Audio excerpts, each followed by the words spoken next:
我就首先3年就是读经典，打好基础，4年级的学数学一下就懂了。那个小学的数学太简单了，是吧？它就是6年级那个应用题，算术应用题比较难，其余的是很简单，4则运算，是吧？3年时间完全学好。他有这么多智慧了，这种智力都开发的这么好了，他学数学多快啊，是吧？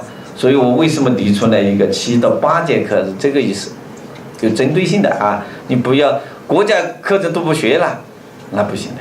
所以我在这里提出来，现在全国2种模式，一种是我这种模式，国家规定的课程全部开，做适当调整。适当调整是什么？有一些课时适当减少，比如体育课每周开3节，我只开2节，我10节还是开了3节，因为我这一节是武术课了，武术课怎么不是体育呢？这是最好的体育了，是吧？2节音乐课我开1节教那些唱那些儿童歌曲的，还有1节教古琴，欣赏音乐，还是音乐啊，我没有违背国家教育的要求啊，是吧？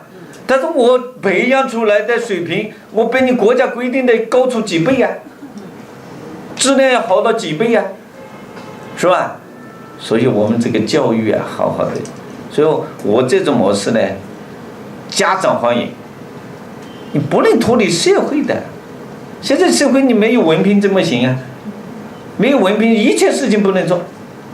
不是我们中国讲文凭，全世界讲文凭。你没有文凭，它文凭作为你衡量的最基本的要求了，是吧？你不能脱离社会，你到星球上去，你去开发一个星球不要文凭的星球，那你就去了，是吧？还有一个，只读经典不学数理化，不学科学，你这样观点也是错误，是吧？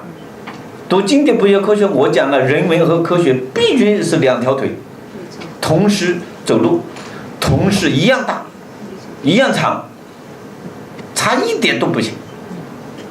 所以我就提出，我的是文理皆优。你看我的培养目标啊，文理皆优，德才兼备，文理都要兼，都是优秀，文理皆优，是吧？所以我们这种模式，国家教育的课程加，我现在加4大特点，这是我的学校就是4大特点，5大经典教育，5大经典教育，8大能力培养，10大行为习惯训练，10大高尚人格塑造。我就是用这4个东西改变中国的教育，文化功底差，品德道德差，我就解决这个问题了。我还解决这个什么问题啊？能力问题。现在有学历没能力，是吧？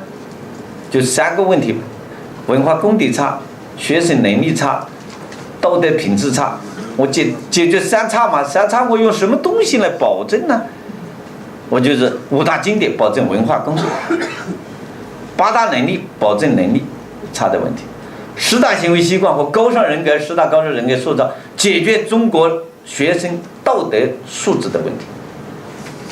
这中国的教育不是全世界最好的教育吗？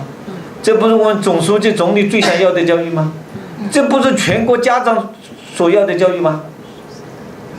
这不是我们中华民族所需要的教育吗？你看我的办学目标3句话：改革中国基础教育，我的口气很大的啦。创新中国基础教育，第3句话，打造中华民族教育品牌，好不好？打造中华民族的教育品牌。我这个办学方案都可以赠送给所有大家，啊，都可以赠送给我们每位老师，你带回去。你看我的教学理念，我的办学思想，我的办学宗旨，这个东西你可以借鉴。这是我研究40年制教育的心血，是吧？把中国的教育主要的问题怎么解决？这是我们每一个老师、每一个校长、教育工作者，包括每个家长，都应该来关注我们的教育。这个教育不是总书记、总理一个人，中国的教育我们每个人都有责任。10年树木，100年树人，教育为本。教育是我们国家兴亡的最根本的东西。人才为本嘛，人才教育嘛，怎么有人才？靠教育。所以教育是最根本的。100年大计，教育为本，这是我们中央说的，国家写进文件的100年大计，教育为本。我们中国大陆国家只抓3个重点，3大重点。哪3大重点你们知道吗？第一，科技；第2，能源；第3，教育。你看我们国家这么多工作，几百几千项工作，中央重点抓3项工作，国务院重点抓3个，是吧？你没解决科技问题，没解决能源问题不行的，是吧？没解决教育问题不行的，没人才。好，我们休息10分钟，好吧？我再讲教师怎么教好经典，谢谢啊，谢谢。